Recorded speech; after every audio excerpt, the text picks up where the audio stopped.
பாலாவை ஆதரித்து நம்ம பல வீடியோ பேசியிருக்கோம். இன்றைக்கி வந்து ஒரு கேள்வி வரும்போது ஒரு பத்திரிகையாளராக வந்து நம்ம வந்து பாலா இதுக்கு நீங்கள் பதில் சொல்லுங்கன்னு தான் நம்ம சொல்கிறோம்.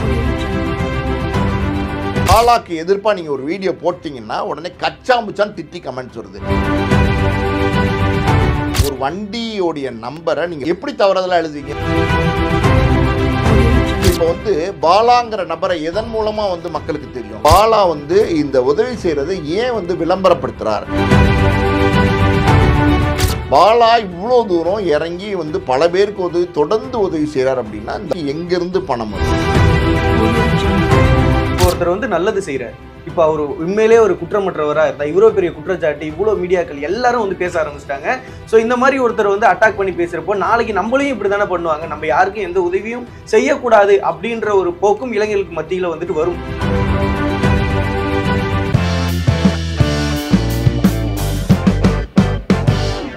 ஜெம் சினிமாஸ் நேயர்கள் அனைவருக்கும் வணக்கம். இன்னைக்கு வந்து பார்த்தீங்கன்னா சோசியல் மீடியாக்களில் மிகப்பெரிய வந்து ஒரு வைரலான விஷயமா என்ன போயிட்டு இருக்குன்னா பாலா, கேபி பாலா அவர்களோட இஷ்யூ தான். ஸோ அவருக்கு வந்து பார்த்தீங்கன்னா பணம் எங்கேருந்து வருது, அவர் செய்கிற உதவிகள் வந்து நல்லதா கெட்டதா அப்படின்ற விவாதம் மிகப்பெரிய வந்து விவாதமாக வந்து மாறி இருக்கு. அவரும் அதுக்கு ஒரு சில ரிப்ளைகள் வந்து கொடுத்துருக்காப்புல. ஸோ இது வந்து உண்மையா இல்லையா, என்ன நடக்குது அப்படின்றத வந்து நம்மள்ட்ட தெளிவாக பேசுறதுக்காக வந்திருக்காங்க சினிமா விமர்சகர், ஆஸ்கர் மூவிஸ் தயாரிப்பாளர் திரு பாலாஜி பிரபு சார் அவர்கள். சார் வணக்கம்.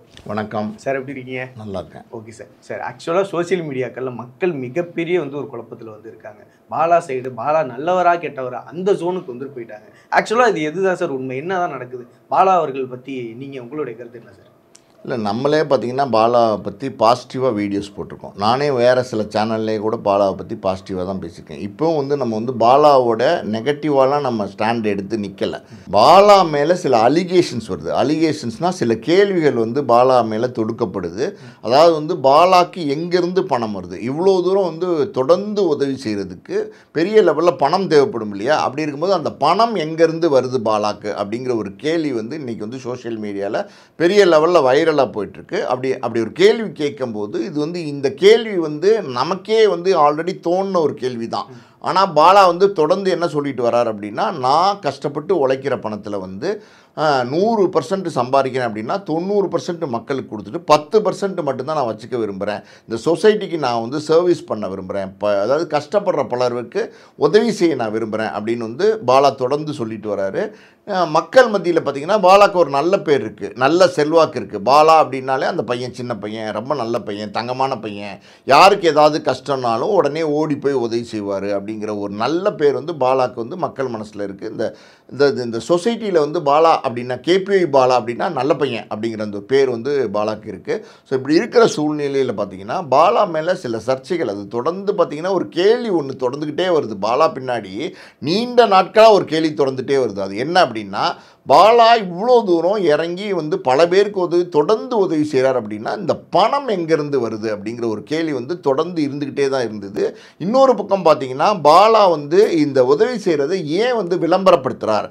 அதாவது அந்த காலத்திலே சொல்லுவாங்க, வலது கை கொடுக்கறது இடது கை தெரியக்கூடாதுன்னு சொல்லுவாங்க. இப்படிலாம் இருக்கும்போது உதவின்னும் போது அது மற்றவங்களுக்கு தெரியாமல் தான் கொடுக்கணும் அப்படின்னும் போது இதை வந்து ரொம்ப விளம்பரப்படுத்த வேண்டிய அவசியம் என்ன, இதை வந்து ரொம்ப பிரபலப்படுத்த வேண்டிய அவசியம் என்ன, இதனால் வந்து அவர் பிரபலப்படுத்திக்கிறாரா அப்படின்னா உண்மையே தான். நீங்கள் நல்லா நோட் பண்ணி பார்த்தீங்கன்னா லாஜிக்காக ஒரு பாயிண்ட் நான் சொல்கிறேன் கேளுங்க. இப்போ பாலா அப்படிங்கிற ஒரு பர்சனாலிட்டி, ஒரு பையன், அவர் செய்கிற உதவிகள், இதே மாதிரியான உதவிகள் இந்த மாதிரி சோஷியல் மீடியாவில் போடாமல், கேமரா வெளிச்சத்துக்கு கொண்டு வராமல், இதை வந்து ஷூட் பண்ணி யூடியூப்பில், இன்ஸ்டாவில், ட்விட்டரில், ஃபேஸ்புக்கில் இதில் எல்லாம் போடாமல் இருந்தால் பாலா உதவி செய்கிறது யாருக்குமே தெரியாது. ஸோ பாலா ஒரு உதவி செஞ்சிட்ருக்காரு, ஏதோ ஒரு பக்கம் யாருக்கோ என்னென்னமோ கொடுக்குறாரு, அவர் பணம் அவர் சம்பாதிக்கிறார், அவர் கொடுக்குறார், அவர் அப்படி தான் சொல்கிறார்.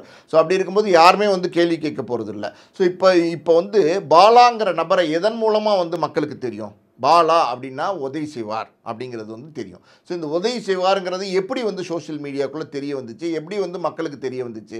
அதாவது வந்து நீங்கள் தொடர்ந்து பார்த்தீங்கன்னா அது வீடியோஸ் போடுறீங்க.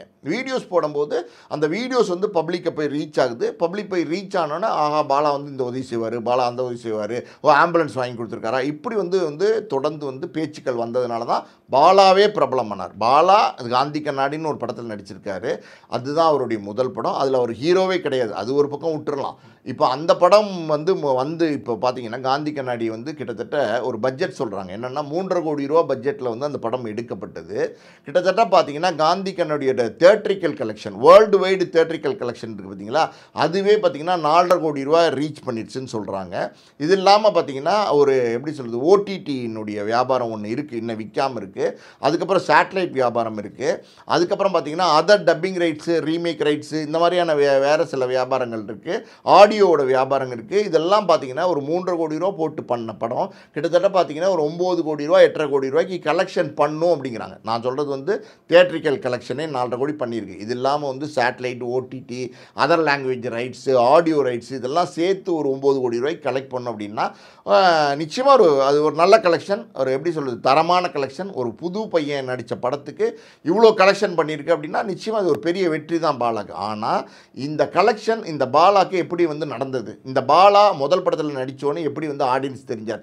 அதாவது பாலாங்கிற ஒரு பொதுமுகம் நடிச்சிருக்காரு, இந்த படம் வந்திருக்கு, அடரா சூப்பராக இருக்குது, பாலான்னு ஒரு பையன் நடிச்சிருக்காராம்ப்பா, யாரோ ஒரு பையன் கேபிஐ பாலா நடிச்சிருக்காராம்ப்பா அப்படி சொல்லி படத்துக்கு போனாங்களா, இல்லை வந்து கேபிஐ பாலா நடித்த படம் காந்தி கண்ணாடி நம்ம பார்க்கணும் அப்படி போனாங்களா? ஸோ உங்களை வந்து நீங்கள் ஏற்கனவே பிரபலப்படுத்திக்கிட்டீங்க. நீங்கள் வந்து இந்த உதவி செய்கிறத வந்து நீங்கள் வந்து வீடியோ எடுத்து போடுறதுனால நீங்கள் ஆல்ரெடி பிரபலம் ஆகிட்டீங்க. இப்போ பிரபலம் ஆனதுக்கப்புறம் பார்த்தீங்கன்னா நீங்கள் சினிமாவில் நடிக்கிறீங்க. இப்போ சினிமாவில் நடிக்கும் போது உங்களுடைய படம் தியேட்டருக்கு வரும்போது அந்த படம் வந்து கலெக்ஷன் பண்ணுது, தப்பு கிடையாது. ஒரு நீங்கள் ஒரு ஏதோ ஒரு விதத்தில் நீங்கள் பிரபலமாகறீங்க. ஆர்கானிக்காக வந்து நான் பிரபலமானேன், அதாவது வந்து நான் வந்து செயற்கையாக நான் எதுவுமே செய்யலை அப்படிங்கிறதெல்லாம் பாலாவுடைய வாதங்களாக இருக்குது. அதாவது நல்லா ஒரு விஷயம் தெரிஞ்சுங்க தம்பி, பாலா ஒரு நல்ல எண்ணம் படைத்த பையன்தான், பாலா ஒரு தூய்மையான பையன்தான், அதுலெல்லாம் எந்த மாற்று கருத்தும் கிடையாது. ஆனால் இன்னைக்கு வந்து கேள்விகள் வர ஆரம்பிச்சு, அதாவது சோஷியல் மீடியா மூலமாக இன்னைக்கு வந்து பொதுமக்கள் மனசில் என்ன தோணுதுன்னா பாலாக்கு எங்கேருந்து பணம் வருது அப்படிங்கிற ஒரு கேள்வி வந்து ரொம்ப தெளிவாக வந்ததுக்கப்புறம் அந்த கேள்விகள் வந்து பெரிய அளவில் இப்போ வந்து வைரலாக ஆரம்பிச்சிருச்சு. இந்த வைரல் ஆகிறது கூட எப்போ ஆக ஆரம்பிச்சிச்சுன்னா இதுக்கு முன்னாடி வந்து கேள்விகள் இருந்துக்கிட்டே இருந்துச்சே தவிர யாரும் அதை வந்து பெருசாக பேசலை. அதாவது சொல்லுவாங்க பூனைக்கு மணி கட்டுறது யார் அப்படின்வாங்க. பூனைக்கு மணி கட்டுறதுன்னா என்ன தெரியுமா, அதாவது சாதாரணமாக ஒரு பூனை அங்கேயும் ஓடி திரிச்சுன்னு வச்சுக்கோங்க, யாருக்குமே தெரியாது, சைலண்ட்டாக போயிட்டு வந்துட்டு இருக்கோம். மணி கட்டிங்கன்னு வச்சுக்கோங்க, எங்கே போனாலும் சலன்னு சத்தம் கேட்டுக்கிட்டே இருக்கும், சலங்கு சத்தம் கேட்டுக்கிட்டே இருக்கும். அதுக்கு பேர் தான் பூனைக்கு மணி கட்டுறது யாருன்னு சொல்லுவாங்க. ஸோ இந்த கேள்விகள் அப்படியே இருந்த பட்சத்தில் யாருமே இதை வந்து எப்படி சொல்ல பாலாக்கு எங்கேருந்து பணம் வந்துச்சு இப்படி கேள்விகளாகவே கடந்து போயிட்டாங்க. ஆனால் இன்றைக்கி வந்து இந்த காந்தி கண்ணாடி படம் ரிலீஸ் ஆனதுக்கப்புறம் பார்த்திங்கன்னா ஒரு குரூப்பு, அதாவது யார் அந்த குரூப்புன்னு நமக்கு தெரியாது, ஆனால் சோஷியல் மீடியாவை பயன்படுத்தி இதை வந்து சிவகார்த்திகேயன் எதிர்ப்பாக திருப்பி விடுறாங்க. சிவகார்த்திகேயன் வந்து பாலாவை அட்டாக் பண்ணுறதா வந்து சோஷியல் மீடியாவில் ஒரு ராங்கான இமேஜை வந்து கிரியேட் பண்ண ஆரம்பிச்சிட்டாங்க. நீங்கள் ஆரம்பத்துலேருந்தே பார்த்தீங்கன்னா அந்த படத்தினுடைய இயக்குனர் அவர் பார்த்தீங்கன்னா ப்ரெஸ் மீட்டில் நின்றுக்கிட்டு எங்களோட படத்தோட போஸ்டரை வந்து ஒட்ட விட மாட்டேங்கிறாங்க, கிழிக்கிறாங்க, எங்களோட பேனரை ஒட்ட விட மாட்டேங்கிறாங்க, கிழிக்கிறாங்க, இப்படிலாம் வந்து தொடர்ந்து வந்து பேசிகிட்டு இருக்காரு. அதுவும் இல்லாமல் பார்த்தீங்கன்னா எங்களோட படத்துக்கு வந்து ஷோஸ் வந்து கொடுக்க மாட்டேங்கிறாங்க, போதிய காட்சிகள் கொடுக்க மாட்டேங்கிறாங்க, தியேட்டர் கொடுக்க மாட்டேங்கிறாங்க அப்படின்லாம் சொல்கிறாரு. நான் முதல்ல இதுக்கு விளக்கம் சொல்கிறேன். அதாவது நம்ம முதலே சொன்னது தான், அதாவது இதெல்லாம் வந்து எப்படின்னா ரசிகர்களுக்குள்ள, அதாவது எப்படி சொல்ல பாலாக்கும் ஒரு சின்ன ரசிகர் கூட்டம் இருக்குது.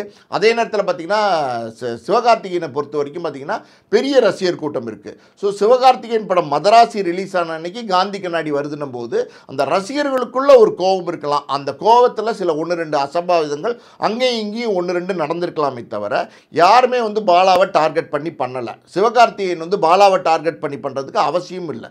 மோட்டிவேஷன் ஒன்று இருக்கும். உங்களை நான் அடிக்கணும் அப்படின்னு நினச்சா அதுக்கு ஒரு காரண காரியம் எனக்கு இருக்கணும், ஒரு மோட்டிவேஷன், ஒரு ஏதாவது ஒரு காரணம் இருந்தால் தான் நான் உங்களை அட்டாக் பண்ணுவேன். சம்மந்தமே இல்லாமல் ரோட்டில் போயிட்டு இருக்கிறவங்கள நான் வந்து அட்டாக் பண்ண போகிறதில்ல, புரியுது உங்களுக்கு? அப்படி ஏதாவது மோட்டிவேஷன் சிவகார்த்திகேயனுக்கும் பாலாக்கும் இருக்கா அப்படின்னா எதுவுமே இல்லை. இப்போ சிவகார்த்திகேயனுக்கும் தனுஷ்க்கு இருக்கா அப்படின்னா இருக்குது. ஒரு சில பிரச்சனைகள் ஆரம்பத்தில் பார்த்திங்கன்னா 2 பேரும் நண்பர்களாக இருந்தாங்க, அப்புறம் பிரிஞ்சுட்டாங்க.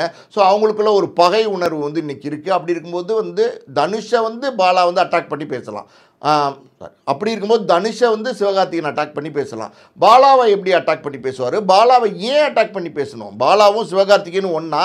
ஆனால் அந்த சோஷியல் மீடியாவில் என்ன பண்ணாங்கன்னா பாலா படத்தை வந்து சிவகார்த்திகேயன் தான் ஓட விட மாட்டேங்கிறாங்கிற மாதிரி எல்லா சோஷியல் மீடியாலையும் இணைய கூலிகள், வெளிப்படையாக சொல்கிற இணைய கூலிகள் பிஆர் பண்ணி எல்லா பக்கமும் பார்த்திங்கன்னா இதை வைரல் ஆக்குறாங்க. நீங்கள் வந்து நான் சொல்கிறது வந்து பொய்யா உண்மையாங்கிறத நீங்கள் தெரிஞ்சுக்கணும் அப்படின்னா காந்தி கண்ணாடி ரிலீஸ் ஆன தேதியிலிருந்து நீங்கள் அது சம்மந்தப்பட்ட வந்த யூடியூப்பில் வந்த எல்லா வீடியோஸும் போய் பாருங்கள். அந்த வீடியோஸ்குள்ளே இருக்கிற கமெண்ட்ஸை போய் பாருங்கள். அதில் வந்து சிவகார்த்திகேயன் வந்து பாலாக்கு எதிரி மாதிரி வந்து போர்ட்ரேட் பண்ணுறாங்கன்னா முன்னிறுத்தி காட்டுறாங்க. புரியுதா உங்களுக்கு? அது அவசியமற்றது, தேவையில்லாத இந்த மாதிரியான விஷயங்கள், விஷம்பத்தனமான விஷயங்கள் செஞ்சாங்க. இன்னொரு குற்றச்சாட்டு அவர் என்ன சொல்கிறார், அந்த இயக்குனர் என்ன சொல்கிறாருன்னா, என்னுடைய படம் சின்ன படம், அந்த படத்துக்கு வந்து தியேட்டர் கொடுக்க மாட்டேங்கிறாங்க, போதிய காட்சிகள் கொடுக்க மாட்டேங்கிறாங்க அப்படின்னு சொல்கிறார். இப்போ சிவகார்த்திகேயன் படம் அன்றைக்கி வந்துச்சு, அது ஒரு 600 தியேட்டரில் வந்து நிச்சயமாக போட்டிருப்பாங்க. அது இல்லாமல் பார்த்தீங்கன்னா கூலியிலேருந்து ஆல்ரெடி அதர் லாங்குவேஜ் படம்லேருந்து இன்னும் பல படங்கள் ஓடிக்கிட்டு இருக்கிறதுனால அது ஒரு 300 தியேட்டரில் ஓடிக்கிட்டு இருக்கும். ஸோ 900 தியேட்டர் வந்துருச்சு. மீதி இருக்கிறது பார்த்தீங்கன்னா ஒரு 150 தியேட்டர் வந்து பாலாக்கு கொடுத்துருக்காங்க. பாலாக்கு 150 தியேட்டருங்கிறதே பெரிய விஷயம். பாலாங்கிறவர் வந்து அந்த படத்தில் கதாநாயகனே கிடையாது. பாலாஜி சக்திவேலும் அந்த அர்ச்சனாவும் தான் அதில் வந்து பேரா நடிச்சிருக்கிறாங்க. இவர் வந்து ஒரு சைடு ரோலில் தான் நடிச்சிருக்காரு. அப்படி இருக்கும்போது இந்த படத்துக்கு 150 ஷோஸ் கொடுத்துருக்காங்க, 150 தியேட்டர் கொடுத்துருக்காங்க. 150 தியேட்டருங்கிறதே ஒரு நல்ல தியேட்டரிக்கல் தான். இந்த ஒரு சின்ன படத்துக்கு இவ்வளோ தியேட்டர் கிடச்சிருக்குன்னா அது பெரிய விஷயம்தான். நான் இன்னொரு கேள்வியும் கேட்குறேன், அவங்க கேட்கறதுக்காண்டி கேட்குறேன். கிட்டத்தட்ட பார்த்தீங்கன்னா ஒரு 700 தியேட்டர் வந்து காந்தி கண்ணாடி கொடுத்தா 700 தியேட்டர் கூட்டம் வருமா? முதல்ல ஆட்கள் வருவாங்களா? பெரிய ஸ்டார் படமா இது? ஸோ அதாவது அர்த்தமற்ற பேச்சை வந்து சோஷியல் மீடியாவில் வந்து தொடர்ந்து பேச ஆரம்பிக்கிறாங்க. இன்னொன்று அந்த இயக்குனர் சொல்கிறார். அவர் என்ன சொல்கிறாருன்னா, எங்களுடைய சின்ன படத்தை, அதாவது காந்தி கண்ணாடியை வந்து அடித்து காலி பண்ணுறதுக்காண்டி யாரோ வந்து பணம் செலவழிக்கிறாங்க. நீங்கள் பாருங்கள், இந்த வீடியோ யூடியூப்பில் இருக்குது, அந்த டைரக்டர் கொடுத்துருக்காரு. ஸோ அந்த வீடியோ நீங்கள் சர்ச் பண்ணி பாருங்கள். யாரோ வந்து பணம் செலவழிக்கிறாங்க, அந்த பணத்தை நல்ல காரியத்துக்கு செஞ்சால் அது பயன்படும் யாருக்காது அப்படின்னு சொல்லியிருக்காரு. ஸோ இதெல்லாம் தேவையற்ற பேச்சு தம்பி. நான் கேட்குறேன், ஒரு பாலா படம் காந்தி கண்ணாடி வந்திருக்கு, அந்த படம் நல்லா இருந்தால் அந்த நல்லா இருக்குதுன்னு சொல்லி கொண்டாட போகிறாங்க. நல்லா இல்லைன்னா நல்லா இல்லைன்ட்டு விட்டு போகிறாங்க. சுமாராக இருக்குன்னா ஓரளவுக்கு போய் பார்க்க போகிறாங்க. நல்லா தான் பார்த்துருக்காங்க. கிட்டத்தட்ட பார்த்திங்கன்னா 4 கோடி ரூபா வேர்ல்டு வைட் தியேட்டர் கலெக்ஷனுங்கிறது நல்ல கலெக்ஷன் தான். ஸோ இப்படிலாம் இருக்கும்போது எதுக்குமா இந்த மாதிரி தேவையான வார்த்தைகள்லாம் விடணும்? யார் வந்து பாலாவை அட்டாக் பண்ணுறதுக்கான பணம் செலவழிப்பாங்க? ஸோ இதெல்லாம் வந்து பேசும்போது இந்த கேள்வி ஆல்ரெடி இருந்துச்சுல்ல. என்ன கேள்வி? பாலாக்கு பணம் எங்கேருந்து வருதுன்ற கேள்வி வந்து பெரிய லெவலில் இருந்துச்சு. ஆனால் இப்போ வந்து அது மிகப்பெரிய லெவலில் வந்து அந்த கேள்வி வந்து எல்லார் மனசுலையும் வர ஆரம்பிச்சிருச்சு. இதே காலகட்டத்தில் பார்த்தீங்கன்னா கூல் சுரேஷ் இருக்கார்ல, அவர் எல்லா இடத்துலையும் போய் பேட்டி கொடுக்கும்போது அவர் என்ன சொல்கிறார், பாலாக்கு எங்கேருந்து பணம் வந்துச்சு, பாலாக்கு எங்கேருந்து பணம் வந்துச்சுன்னு எல்லா காணொலிகளையும் கொடுத்துட்டு வராரு. ஸோ இதெல்லாம் மொத்தத்தில் பார்க்கும்போது உண்மையாலுமே பாலாக்கு எங்கேருந்து பணம் வந்துச்சு அப்படிங்கிற ஒரு கேள்வி இன்றைக்கி வந்து பெரிய லெவலில் சோஷியல் மீடியாவில் பப்ளிக்கிட்ட எல்லார்கிட்டையுமே வர ஆரம்பிச்சிச்சு. பாலாவை முன்னிறுத்தி ஒரு கேள்வி கேட்கும்போது அந்த கேள்விக்கு பாலா வந்து பதில் சொல்ல வேண்டிய கட்டாயத்துக்கும் கடமைக்குள்ளும் உள்ளாகிறார் பாலா. ஓகேவா? இப்போ வந்து அந்த கேள்வியில் என்ன சொல்கிறாங்கன்னா, ஒரு ஆம்புலன்ஸ் வந்து பாலா கொடுத்தாரு, ஒரு ஆதாரத்தோடு சொல்கிறாங்க ஒரு சேனலில், ஒரு பேட்டியில். அது என்ன சொல்கிறாங்கன்னா, ஆம்புலன்ஸ் வந்து பாலா கொடுத்தாரு, அந்த ஆம்புலன்ஸோட நம்பர் வந்து DD0003, முழு நம்பர் வேண்டாம் நமக்கு அப்படின்னு சொல்கிறாரு. அந்த பேட்டியில் சொல்கிறாங்க. அதுக்கு வந்து இது வந்து எப்படி சொல்கிறது, ஒரு வாகனத்துக்கு ஒரு நம்பர் கொடுத்தா அந்த நம்பர் வந்து இன்னொரு வாகனத்துக்கு கொடுக்கவே மாட்டாங்க. ஸோ இந்த நம்பர், இந்த ஃபேன்சி நம்பராக இருக்குது 0003 DD, அந்த நம்பர் பார்த்திங்கன்னா வேறு ஒரு விலை உயர்ந்த காருக்கு ரெஜிஸ்ட்ரேஷன் ஆகிருக்கு, அந்த கார் இன்சூரன்ஸில் இருக்குது. ஸோ இதெல்லாம் இருக்கும்போது வேறு ஒரு விலை உயர்ந்த காரில் ரெஜிஸ்ட்ரேஷன் ஆகிருக்கிற அந்த நம்பர் எப்படி இந்த ஆம்புலன்ஸ்க்கு வரும்? இந்த கேள்வி வந்து அந்த சேனலில் கேட்குறாங்க. ஸோ இந்த கேள்வி வந்து சரியான கேள்வியா இல்லையா? அந்த எப்படி சொல்லுது, அந்த ஃபோட்டோவே வெளியிடுறாங்க. அதுக்கு பாலா வந்து நேற்றுக்கு வந்து மறுப்பு தெரிவித்து வந்து ஒரு வீடியோ வெளியிட்டிருக்கிறாரு. அந்த வீடியோவில் ஒரு ஆம்புலன்ஸை நிறுத்தி அது ஒரு டிரைவர் மாதிரி ஒருத்தர் நிற்கிறாரு. அவர் சொல்கிறாரு, சார் இந்த மாதிரி வந்து DDன்னு இருந்தது உண்மை தான், ஆனால் நாங்கள் தவறுதலாக எழுதிட்டோம்.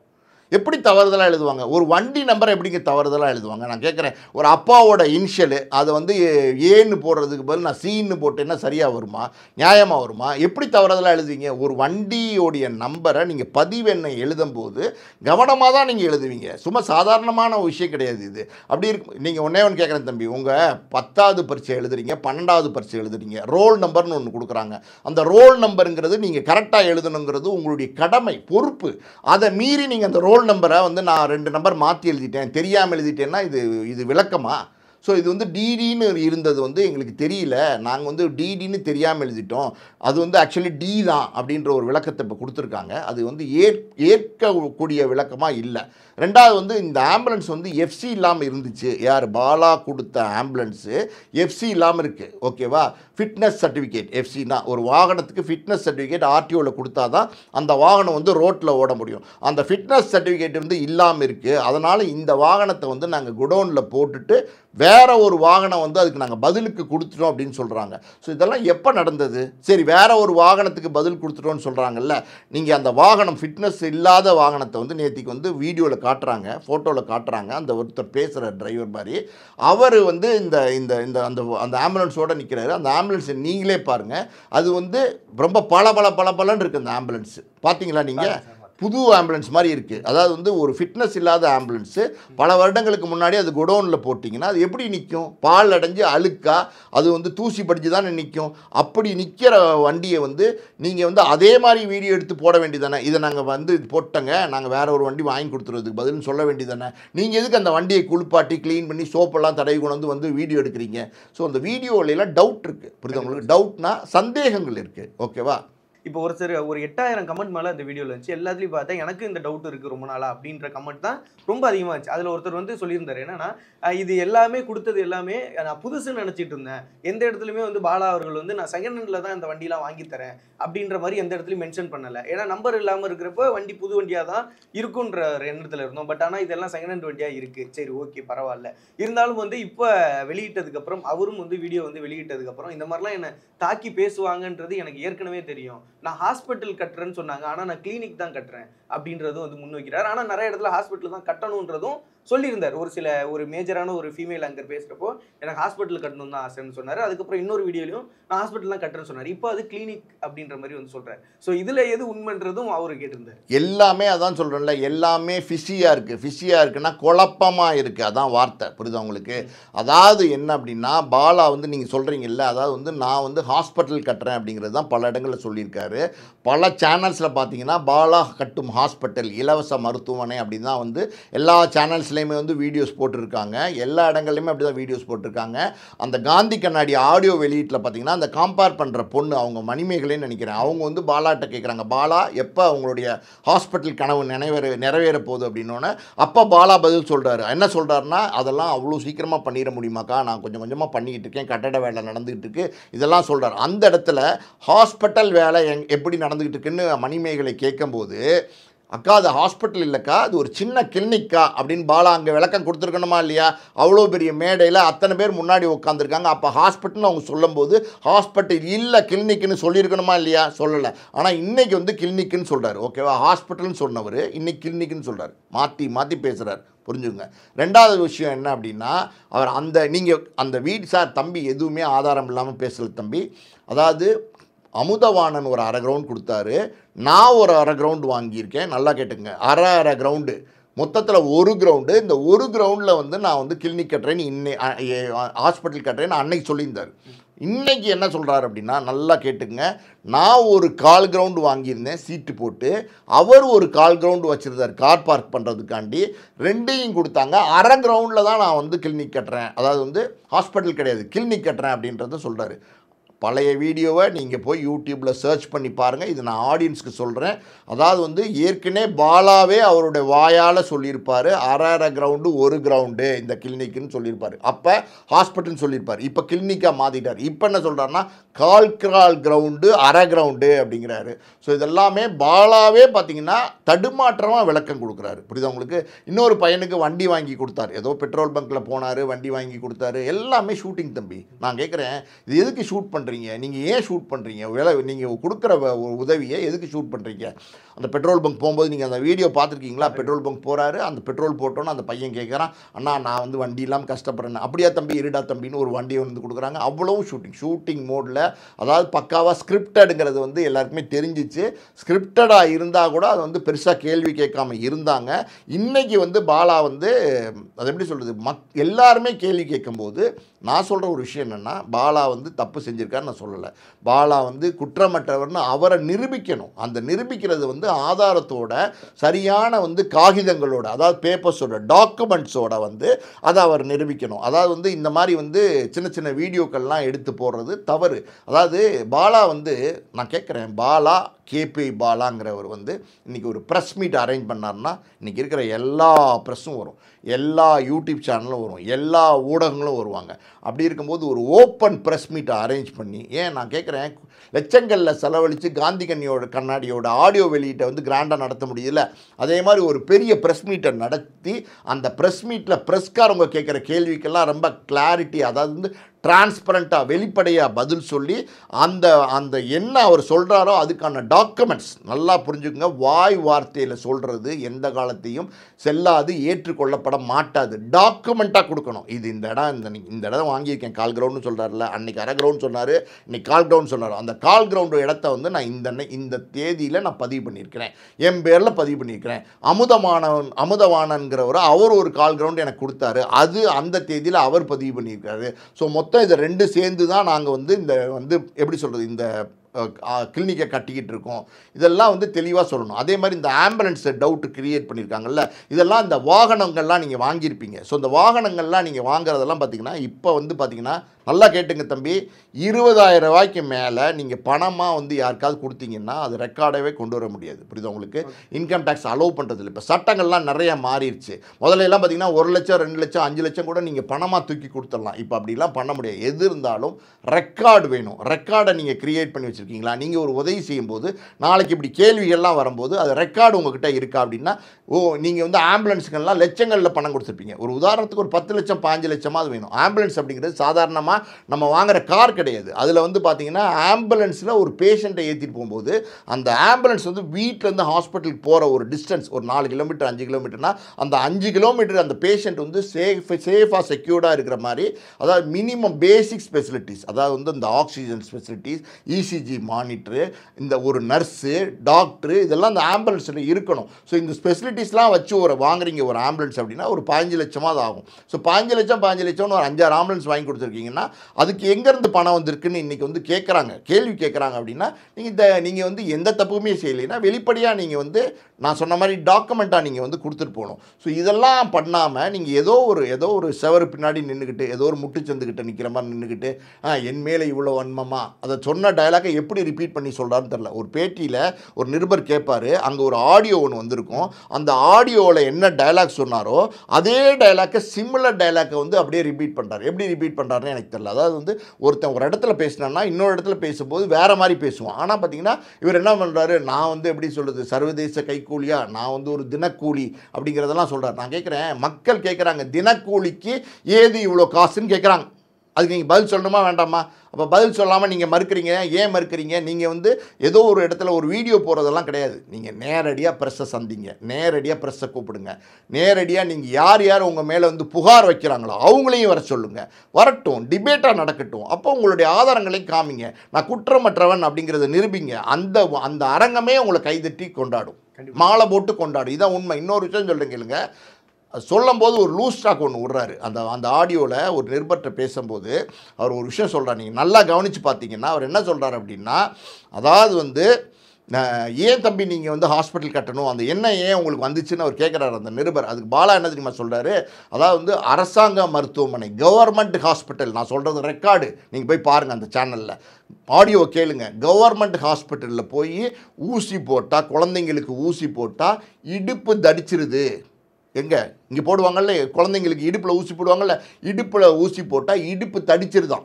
கவர்மெண்ட் ஹாஸ்பிட்டலில் ஊசி போட்டால் இடுப்பு தடிச்சிருதான். அதனால் வந்து நான் கிளினிக் ஆரம்பித்து ப்ரைவேட்டில் நிறைய ஸ்பெசிலிட்டிஸ் கொடுக்குறேன் அப்படின்னு சொல்கிறாரு. ஸோ அப்போ கவர்மெண்ட் ஹாஸ்பிட்டலில் போடுற ஊசியெல்லாம் இடுப்பு தடிக்குதுன்னா நீங்கள் வந்து அந்த ப்ரைவேட் ஹாஸ்பிட்டலில் என்ன ஊசியை கொண்டு வர போகிறீங்க, என்ன மாதிரியான ஸ்பெஷல் ஊசியை கொண்டு வர போகிறீங்க எனக்கு தெரியலையே. இது வரைக்கும் மெடிக்கல் ஃபீல்டில் இல்லாத ஒரு ஊசியை நீங்கள் கொண்டு வர போகிறீங்களா? அப்போ நீங்கள் வந்து என்னென்ன விமர்சனங்கள் பண்ணுறீங்க? நீங்கள் வந்து பேசுகிற போக்கில் வந்து நீங்கள் வந்து கவர்மெண்ட் அட்டாக் பண்ணுற மாதிரி ஒரு வார்த்தையை விடுறீங்க. இதெல்லாம் எப்படி சரி? இதுக்கெல்லாம் பதில் சொல்லணும் பாலாங்கிறது தான். பாலாவை அட்டாக் பண்ணி பேசணுங்கிறது நம்மளோட நோக்கமே கிடையாது. கேள்விகள் உங்கள் மேலே வந்துருச்சு, விமர்சனங்கள் உங்கள் மேலே வந்துருச்சு, நீங்கள் பதில் சொல்லுங்கன்னு தான் நம்ம சொல்கிறோம். நேரடியாக ப்ரெஸ்ஸை கூப்பிட்டு ஓப்பன் ஸ்டேட்மெண்ட் கொடுங்க, பேப்பர்ஸோட டாக்குமெண்ட்ஸோட நீங்கள் விளக்கம் கொடுங்க. அப்போ தான் பாலா உங்கள் மேலே இருக்கிற குற்றமெல்லாம் வந்து களையப்படும். நீங்கள் குற்றமற்றவர்னு அப்போ தான் மக்கள் ஒத்துப்பாங்க. கண்டிப்பாக சார். லாஸ்ட்டாக என்கிட்ட ஒரு கேள்வி இருக்குது சார். அதாவது வந்து ஒரு சிலரோட மிகப்பெரிய ஒரு ஆதகம், நான் என் சேனலில் ஃப்ரெண்ட்ஸில் எல்லார்ட்டையும் பேசிட்டு இருக்கப்போ நான் கேட்டேன். இப்போ ஒருத்தர் வந்து நல்லது செய்கிறார், இப்போ அவர் உண்மையிலே ஒரு குற்றமற்றவராக இருந்தால், இவ்வளோ பெரிய குற்றச்சாட்டு இவ்வளோ மீடியாக்கள் எல்லாரும் வந்து பேச ஆரம்பிச்சிட்டாங்க. இவர் ஒருவேளை குற்றமற்றவராக இருந்தால் ஒரு வேளை வந்து இப்போ நம்மளே ஒரு உதவி செய்யணும், அதை வந்து ஒரு 4 பேரும் செய்யணும் நம்மளை பார்த்து அப்படின்னு சொல்லிட்டு நினச்சி இதே ஒரு ஜோனில் நிறைய பேர் பாலா பார்த்து உருவானாங்க, நிறைய பேர் செஞ்சுருக்காங்க இளைஞர்கள். அது நான் எந்த தப்பு சொல்லலை. ஸோ இந்த மாதிரி ஒருத்தர் வந்து அட்டாக் பண்ணி பேசுகிறப்போ நாளைக்கு நம்மளையும் இப்படி தானே பண்ணுவாங்க, நம்ம யாருக்கும் எந்த உதவியும் செய்யக்கூடாது அப்படின்ற ஒரு போக்கும் இளைஞர்களுக்கு மத்தியில் வந்துட்டு வரும். ஏன்னா இந்த வீடியோக்கள்லாம் வந்துட்டு பார்க்குறப்போ அது சோஷியல் அவேர்னஸாகவே வரும். அவருக்கும் ஒருவேளை நல்லதே செஞ்சிருந்தாலும், நல்லதே செய்கிறாரு, சப்போஸ் நல்லதே செஞ்சிருந்தாலும் இதுக்கப்புறம் நம்ம செய்யணுமான்ற எண்ணமும் மேபி வந்துட்டு வரலாம். ஏன்னா அந்த அளவு வந்து மீடியாக்களில் இந்த மாதிரியான விஷயங்கள் வந்துட்டு வருது. ஸோ இது வந்துட்டு இப்போ ஒரு நார்மலாக இருக்க பையன் மேலே ஒரு எஃப்ஐஆர் போட்டு கேஸ் போட்டாலே அந்த பையன் ஜெயிலுக்கு போயிட்டான் அப்படின்ற ஒரு ஜோன் தான் வரும். ஆனால் குற்றமற்றவன் நிரூபிச்சிட்டானா அதுக்கப்புறம் இருந்தாலும் இந்த உலகம் எப்படி சொல்லும், அவன் வந்து ஜெயிலுக்கு போயிட்டான் அப்படின்றது மாதிரி தான். அதே மாதிரி தான் பாலா அவர்கள் வந்து குற்றமற்றவர்னு நிரூபித்தாலுமே அவர் மேலே இருக்கிற இந்த கரைகள்லாம் வந்து போகும்னு நினைக்கிறீங்களா? நான் ஒரு விஷயம் சொல்கிறேன் கேளுங்க. அதாவது வந்து எப்படின்னா, பொதுவல பப்ளிக் லைஃப்க்கு நீங்கள் வந்துட்டிங்கன்னா விமர்சனங்கள் வரத்தான் செய்யும். விமர்சனங்களை எதிர்கொள்ள தான் செய்யணும். இன்னொரு விஷயமும் நான் சொல்கிறேன் கேளுங்க.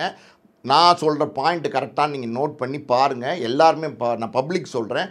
பாலாவுக்கு எதிர்ப்பாக பேசுகிற வீடியோஸ்லாம் இருக்குது பார்த்தீங்களா, அந்த வீடியோஸில் உள்ள கமெண்ட்ஸை போய் படிங்க. அதாவது வந்து ஒரு 400 கமெண்ட் வந்திருக்குன்னா 4 கமெண்ட் தான் நீங்கள் கேட்குறது சரி அப்படிங்கிற மாதிரி வருது, பப்ளிக்கோட மைண்ட்லேருந்து வருது. ஆனால் 400 கமெண்ட்டில் வந்து பார்த்திங்கன்னா 396 கமெண்ட் வந்து பார்த்திங்கன்னா பாலாவுக்கு சாதகமாக வருது. பாலாவுக்கு சாதகமாக கமெண்ட் வரணும்னா எப்படி வரணும்? அண்ணா பாலானா நாங்கள் உங்களுக்கு சப்போர்ட் பண்ணுறோம், அண்ணா உங்களுக்கு நான் சப்போர்ட் பண்ணுறோம் அப்படின்னு வந்தால் அது சாதகமான கமெண்ட்ஸு, அது பப்ளிக்கினுடைய கமெண்ட்ஸாக நம்ம எடுத்துக்கலாம். ஆனால் பார்த்திங்கன்னா பாலாவுக்கு எதிர்ப்பாக நீங்கள் ஒரு வீடியோ போட்டிங்கன்னா உடனே கச்சாமுச்சான்னு திட்டி கமெண்ட்ஸ் வருது. அந்த வார்த்தைகள்லாம் நம்ம இங்கே சொல்லி காட்ட முடியாது. அவ்வளோ கீழ்த்தனமான வார்த்தைகளை இணைய கூலி மூலம், அதாவது பிஆர் வச்சு இப்போ வந்து எல்லா பக்கமும் போட்டுட்ருக்கீங்களே, இதெல்லாம் எப்படி சரியாக வரும்? அதாவது வந்து நீங்கள் முதல்ல என்ன பண்ண ஆரம்பிச்சிங்க, உங்கள் படத்துக்கு எதிர்ப்பாக வந்து சிவகார்த்திகேயன் படம் வருதுன்னு சிவகார்த்திகேயன் அட்டாக் பண்ண ஆரம்பிச்சிங்க. இப்போ உங்களை எதிர்த்து எல்லாரும் கேள்வி கேட்குறாங்கன்னொன்னே இணையத்தில் உள்ளவங்க எல்லாருமே, இணையத்தில் பேசிகிட்டு இருக்கவங்க எல்லாருமே வந்து அட்டாக் பண்ண ஆரம்பிக்கிறீங்க. நீங்கள் இந்த மாதிரி இதெல்லாம் தவறான செயல். நீங்கள் போய் பாருங்கள். நான் சொல்கிறது கமெண்ட்ஸை போய் படிங்க, உங்களுக்கு உண்மை தெரியும். கமெண்ட்ஸில் எவ்வளோ கொச்சையாக பேசியிருக்காங்கன்னு பாருங்கள், உங்களுக்கு உண்மை தெரியும். அதாவது நடுநிலையாக இருக்கணும், ஒரு விஷயம் நடுநிலையாக இருக்கணும். நம்ம இப்போ பேசுகிறது வந்து பாலாவுக்கு எதிர்த்து கிடையாது, பாலாவுக்கு ஆதரிச்சு கிடையாது. பாலாவை ஆதரித்து நம்ம பல வீடியோ பேசியிருக்கோம். இன்றைக்கி வந்து ஒரு கேள்வி வரும்போது ஒரு பத்திரிகையாளராக வந்து நம்ம வந்து பாலா இதுக்கு நீங்கள் பதில் சொல்லுங்கன்னு தான் நம்ம சொல்கிறோம். கண்டிப்பாக சார், கண்டிப்பாக சார். உங்களுடைய கருத்து வந்து மிக நியாயமாகவும் தெளிவாகவும் இருந்தது. கருத்துக்கு மிகப்பெரிய ஒரு நன்றி சார். நன்றி.